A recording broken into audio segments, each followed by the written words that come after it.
The Adventures of Tom Sawyer by Mark Twain. Chapter 7. Tick Running and a Heartbreak. The harder Tom tried to fasten his mind on his book, the more his ideas wandered. So, at last, with a sigh and a yawn, he gave it up. It seemed to him that the noon recess would never come. The air was utterly dead. There was not a breath stirring. It was the sleepiest of sleepy days. The drowsing murmur of the 25 studying scholars soothed the soul like the spell that is in the murmur of bees. Away off in the flaming sunshine, Cardiff Hill lifted its soft green sides through a shimmering veil of heat, tinted with the purple of distance. A few birds floated on lazy wing high in the air. No other living thing was visible but some cows, and they were asleep. Tom's heart ached to be free, or else to have something of interest to do to pass the dreary time. His hand wandered into his pocket, and his face lit up with a glow of gratitude that was prayer, though he did not know it. Then, furtively, the percussion cap box came out. He released the tick and put him on the long, flat desk. The creature probably glowed with a gratitude that amounted to prayer, too, at this moment, but it was premature, for when he started thankfully to travel off, Tom turned him aside with a pin and made him take a new direction. Tom's bosom friend sat next him, suffering just as Tom had been, and now he was deeply and gratefully interested in this entertainment in an instant.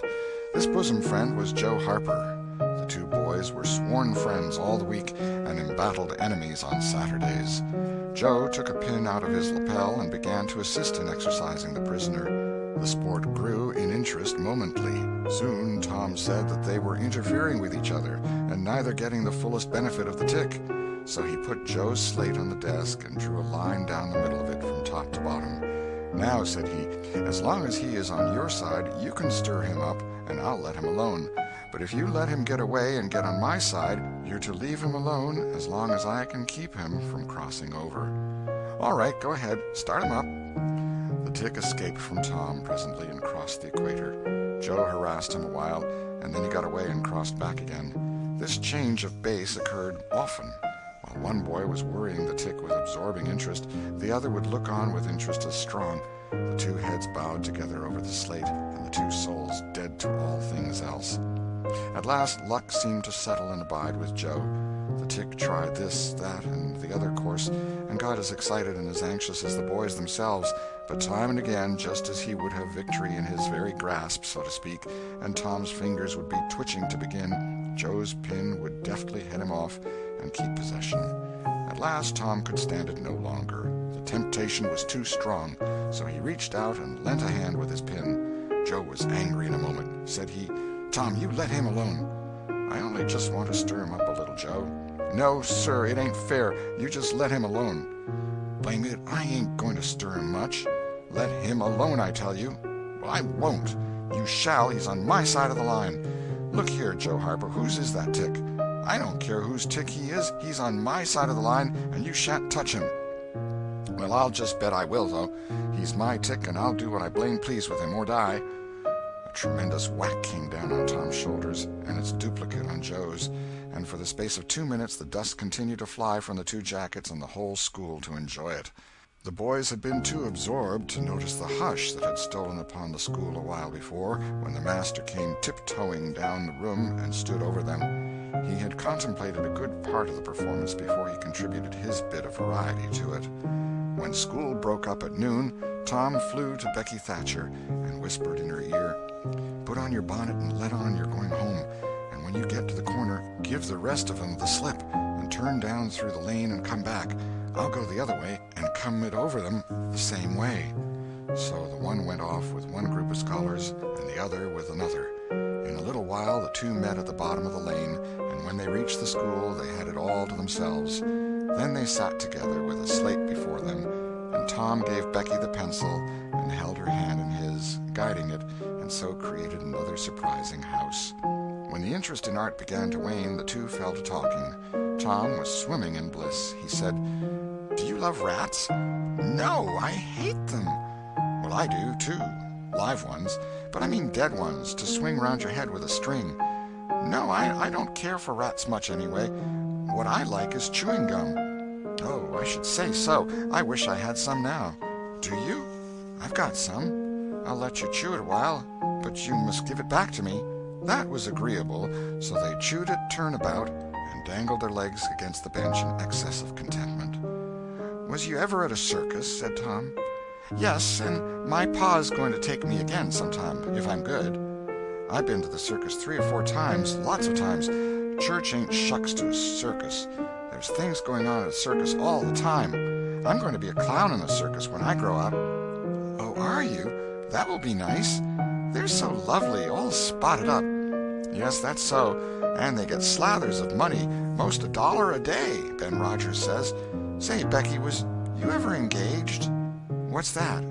Why, engaged to be married. No? Would you like to? I reckon so. I don't know. What is it like? Like? Why, it ain't like anything. You only just tell a boy you won't ever have anybody but him, ever, ever, ever, and then you kiss, and that's all. Anybody can do it. Kiss? What do you kiss for? Why, that, is to... Well, they always do that. Everybody? Why, yes, everybody that's in love with each other. Do you remember what I wrote on the slate? Yes. What was it? I shan't tell you. Shall I tell you? Yes, but some other time. No, now. No, not now. Tomorrow. Oh, no, now. Please, Becky, I'll whisper it. I'll whisper it ever so easy. Becky hesitating, Tom took silence for consent and passed his arm about her waist and whispered the tale ever so softly, with his mouth close to her ear. And then he added, Now you whisper it to me, just the same. She resisted for a while and then said, You turn your face away so you can't see, and then I will. But you mustn't ever tell anybody, will you, Tom? Now you won't, will you? No, indeed I won't. Now, Becky. He turned his face away, and she bent timidly around till her breath stirred his curls and whispered, I love you. Then she sprang away and ran around and around the desks and benches, with Tom after her, and took refuge in a corner at last, with her little white apron to her face. Tom clasped her about her neck and pleaded, Now, Becky, it's all done, all over but the kiss. Don't you be afraid of that. It ain't anything at all. Please, Becky. And he tugged at her apron and the hands. By and by she gave up and let her hands drop. Her face, all glowing with the struggle, came up and submitted. Tom kissed the red lips and said, Now it's all done, Becky, and always after this, you ain't ever to love anybody but me, and you ain't ever to marry anybody but me. Never, never, and forever, will you? No, I'll never love anybody but you, Tom, and I'll never marry anybody but you, and you ain't to ever marry anybody but me either. Certainly, of course, that's part of it. And always coming to school, or when we're going home, you're to walk with me, when there ain't anybody looking, and you choose me and I choose you at parties, because that's the way you do when you're engaged. It's so nice, I never heard of it before. Oh, it's ever so gay. Why, me and Amy Lawrence... The big eyes told Tom his blunder, and he stopped confused. Oh, Tom, then I ain't the first you've ever been engaged to. The child began to cry, and Tom said, Oh, don't cry, Becky. I don't care for her any more. Yes, you do, Tom. You know you do. Tom tried to put his arm about her neck, but she pushed him away and turned her face to the wall and went on crying. Tom tried again with soothing words in his mouth and was repulsed again. Then his pride was up, and he strode away and went outside. He stood about, restless and uneasy for a while, glancing at the door every now and then, hoping she would repent and come to find him, but she did not. Then he began to feel badly and fear that he was in the wrong. It was a hard struggle with him to make new advances now, but he nerved himself to it and entered. She was still standing back there in the corner, sobbing, with her face to the wall. Tom's heart smote him. He went to her and stood a moment, not knowing exactly how to proceed. Then he said hesitatingly, Becky, I don't care for anybody but you. No reply, but sobs. Becky, pleadingly, Becky, won't you say something? More sobs. Tom got out his chiefest jewel, a brass knob from the top of an andiron, and passed it around her so that she could see it, and said, Please, Becky, won't you take it?" She struck it to the floor. Then Tom marched out of the house and over the hills and far away to return to school no more that day. Presently Becky began to suspect. She ran to the door. He was not in sight. She flew around to the play yard. He was not there. Then she called, "Tom? Come back, Tom!" She listened intently, but there was no answer. She had no companions but silence and loneliness. So she sat down to cry again and upbraid herself, and by this time the scholars began to gather again, and she had to hide her griefs and still her broken heart and take up the cross of a long, dreary, aching afternoon, with none among the strangers about her to exchange sorrows with. End of Chapter 7. Chapter 8. A Pirate Bold to Be. Tom dodged hither and thither through lanes until he was well out of the track of returning scholars, and then fell into a moody jog. He crossed a small branch 2 or 3 times, because of a prevailing juvenile superstition that to cross water baffles pursuit. Half an hour later he was disappearing behind the Douglas mansion on the summit of Cardiff Hill, and the schoolhouse was hardly distinguishable away off in the valley behind him. He entered a dense wood, picked his pathless way to the center of it, and sat down on a mossy spot under a spreading oak. There was not even a zephyr stirring. The dead noonday heat had even stilled the songs of the birds.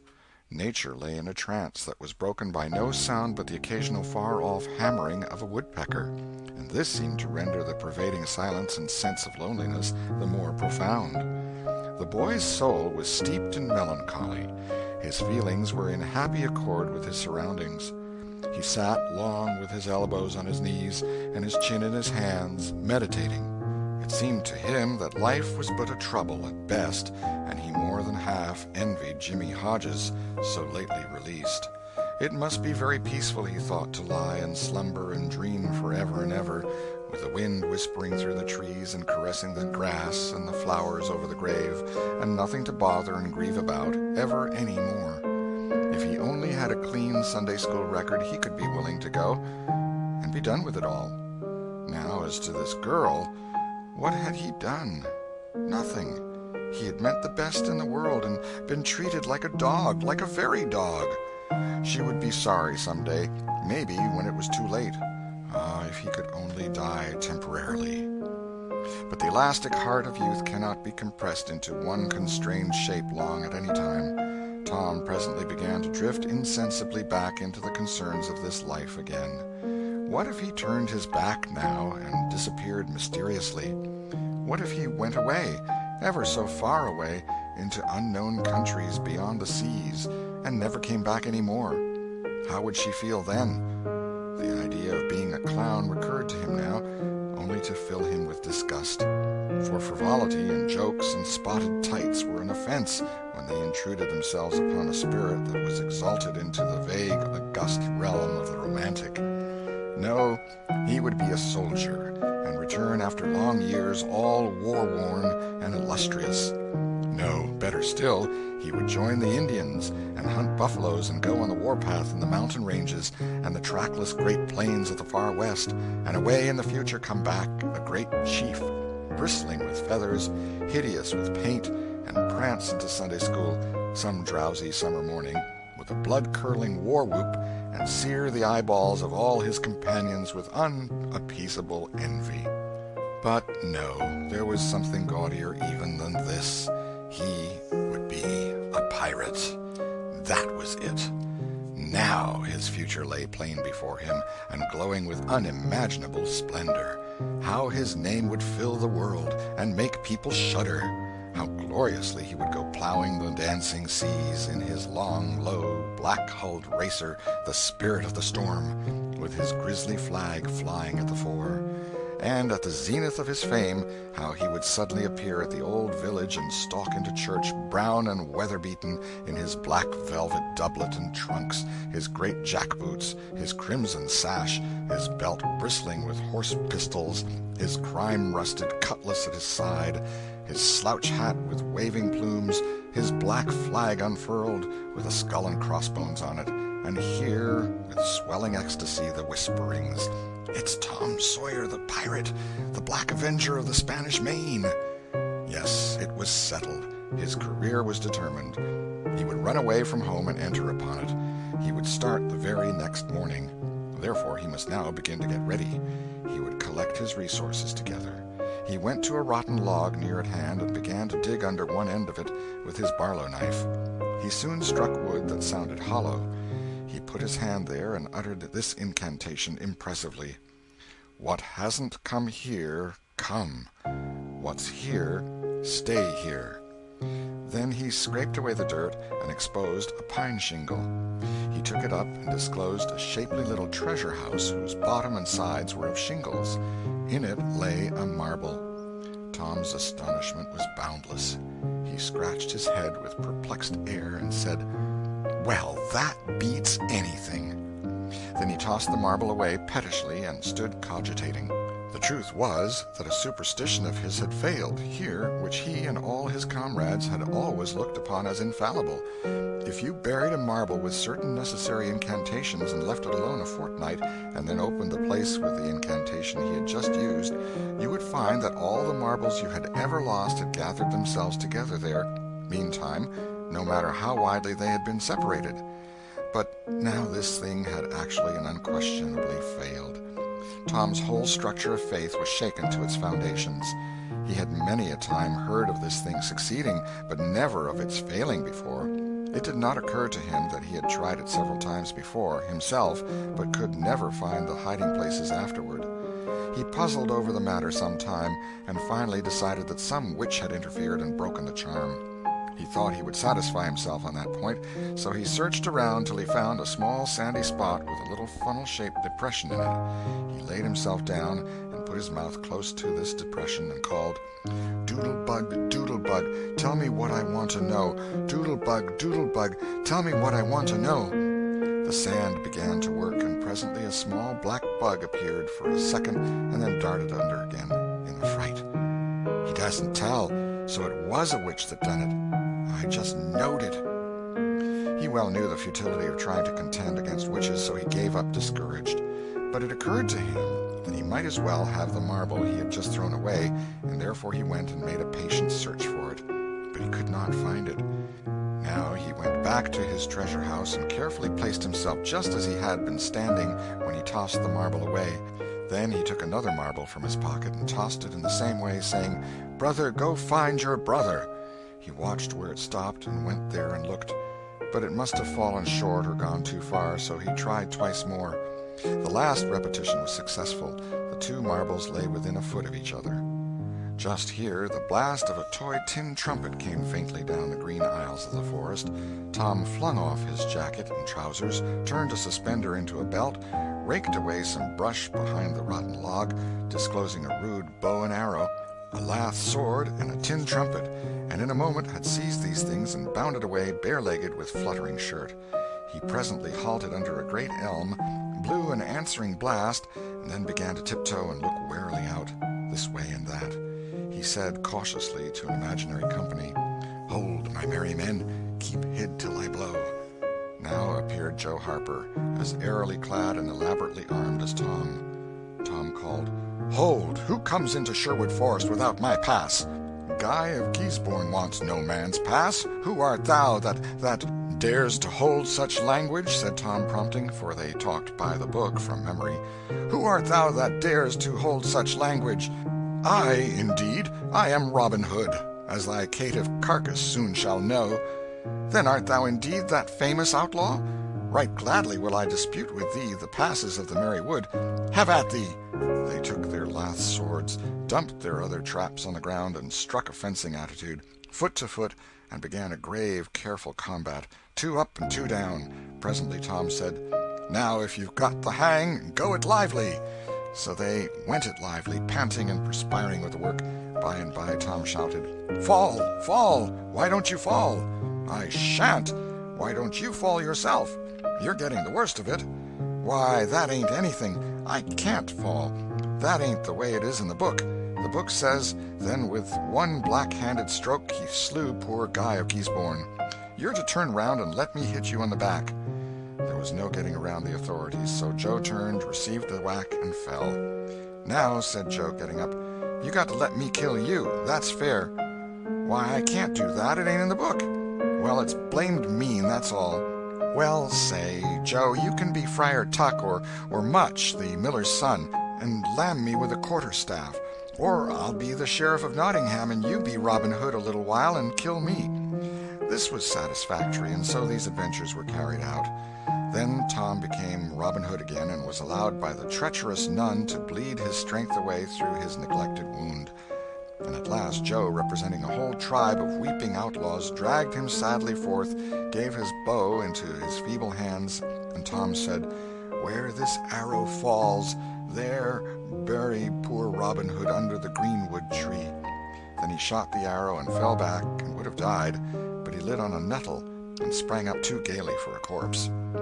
The boys dressed themselves, hid their accoutrements, and went off grieving that there were no outlaws any more, and wondering what modern civilization could claim to have done to compensate for their loss. They said they would rather be outlaws a year in Sherwood Forest than President of the United States forever. End of Chapter 8.